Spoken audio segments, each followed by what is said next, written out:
Welcome to the Salmon Runs YouTube. Enjoy the video.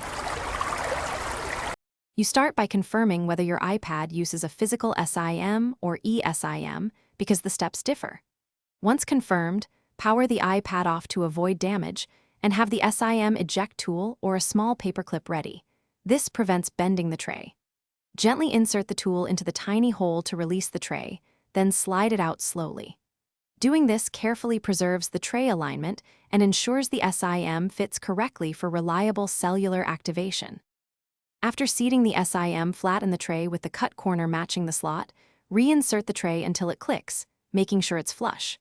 Power the iPad back on, then go to Settings and tap Cellular to detect the carrier.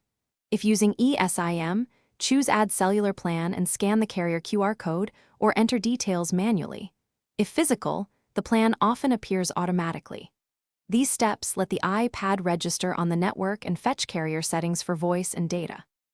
Once the iPad shows signal bars and your carrier name, test data and calls to confirm connectivity. If you don't see service, restart the iPad and toggle airplane mode off and on to force a network refresh.